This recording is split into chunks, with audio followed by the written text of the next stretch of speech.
Oi, gente. Oi. A gente está no capítulo 7 falando sobre o mercantilismo e a colonização da América. Esta é justamente o capítulo que vocês têm que estudar, certo? Para a atividade. Então, a gente vê aí falando sobre essa colonização mercantilista, né? Falando sobre Portugal, Espanha, Inglaterra, França, a Holanda. A gente vê que essa colonização mercantilista foi uma prática econômica adotada por nações europeias entre os séculos XV e XVIII. A gente já viu em outras aulas falando sobre isso. No período da expansão marítima, não é? Toda a economia justamente visava apenas manter a balança comercial favorável e assim desenvolver a economia de países como Portugal, Espanha, Inglaterra, França e Holanda, que é o que nós estamos estudando. O objetivo principal dessas nações, minha gente, que adotaram a colonização mercantilista, era crescer as reservas de metais preciosos. Vale lembrar a vocês, viu, que isto tudo era pelo acúmulo desses metais, se media justamente a riqueza de um país. Daí a gente vê o mercantilismo, né, que é o nome dado ao conjunto de práticas econômicas envolvidas na Europa na Idade Moderna, entre os séculos XV e os finais do século XVIII. Ora, veja aí, o mercantilismo originou um conjunto de medidas econômicas diversas de acordo com os estados. É possível distinguir três modelos principais: o bulionismo, ou conhecido como metalismo, que é a palavra que a gente mais utiliza, o colbertismo, ou conhecido como balança comercial favorável, e, por último, o mercantilismo comercial e marítimo. Veja, tudo isso tem nas páginas de vocês, entre a página 132, 133 e diante, certo? Onde a gente vê as principais características do mercantilismo, que é a balança comercial favorável, o metalismo e o protecionismo. Então, estudem isso bastante, viu, gente? Então, eu coloco aí, né, os princípios do trinômio: metalismo, concepção que identifica a riqueza e o poder de um Estado, a quantidade de metais preciosos acumulados. Balança comercial, balança de comércio favorável, Estado restringia importações e incentivava as exportações. Claro, porque é melhor vender do que comprar, é melhor exportar do que importar, certo? É tanto que diz aí no livro de vocês: no comércio internacional, buscava-se vender mais do que comprar para obter saldo favorável, né, o superávit. Para entender melhor o que significa a expressão, veja aí abaixo o que fala no seu livro, né? Mostrando até uma figura do mercantilismo e dessa balança comercial favorável. O prato da esquerda da balança representa tudo o que o reino importou. Isso na página 133. Durante um determinado período. E o da direita é tudo o que exportou, o que vendeu. É, então, observem aí, é, no mesmo período, né? Nesse caso, os lucros que com as exportações são maiores que os gastos com as importações. O reino teve um superávit, enriqueceu acumulando metais preciosos. Metalismo aí, eu coloco mais aqui uma outra coisa falando sobre essa prática econômica do mercantilismo, né? Desenvolvida na Europa entre os séculos que eu já disse, 15 e 18. Olha as estratégias aí, que eram articuladas por princípios protecionistas em relação à riqueza nacional.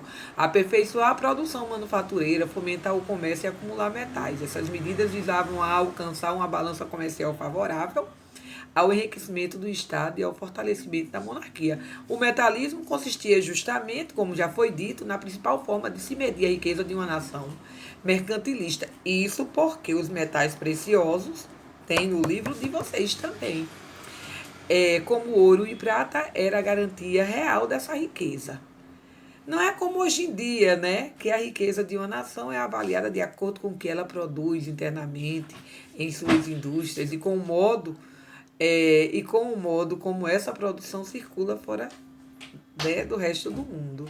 A primeira característica do mercantilismo, gente, é o metalismo. Aí mais outra coisa, né, mostrando sobre essas características do mercantilismo. E aí vocês vão observando que são as coisas que a gente vai falar bastante. Estudem o livro de vocês, esse capítulo 7, ok?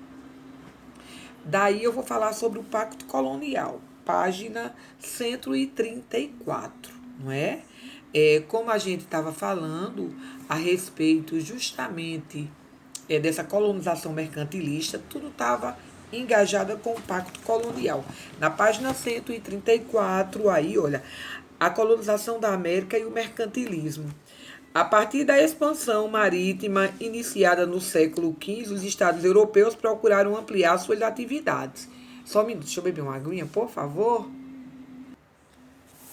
Então, aí deixa bem clarinho aí, viu? As colônias forneciam matéria-prima para a fabricação dos produtos manufaturados da Europa, né, no livro de vocês, e metais preciosos para cunhar moedas, principal fonte de riqueza no mercantilismo. Aí ele vai, também consumiam os produtos manufaturados europeus, já que não podiam fabricar produtos semelhantes.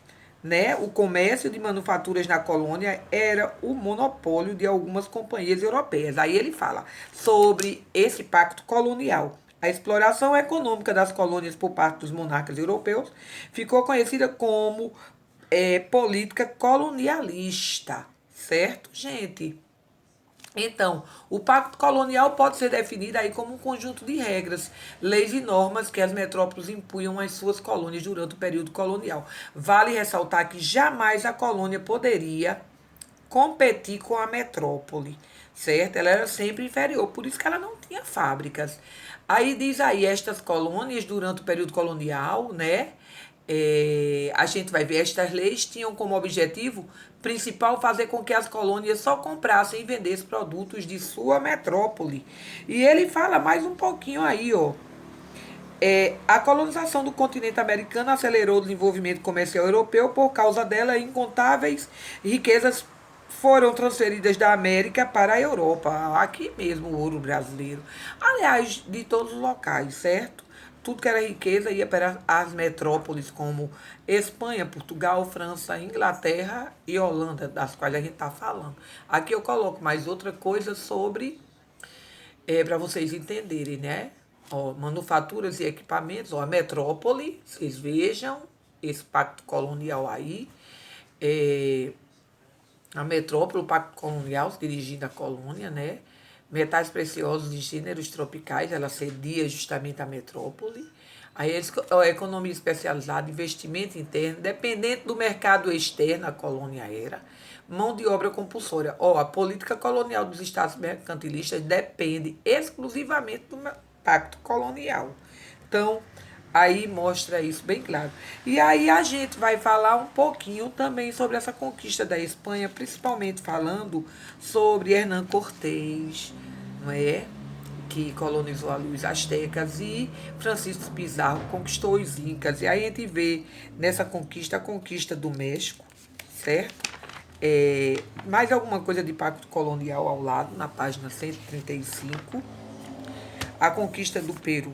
Então, eu coloco aqui, ó, ainda sobre o pacto colonial, né? Para que vocês tenham uma ideia, façam, observem os slides, o que eu estou falando, viu? Sobre esse pacto colonial. Deixa eu ver quanto tempo a gente já gastou. Ainda tem.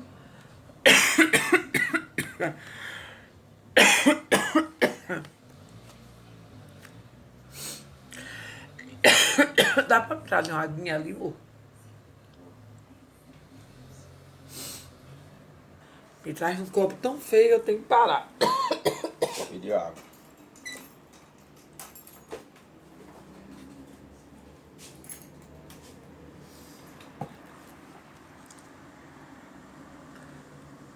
Fecha, amor, aí para não fazer barulho. Vou continuar.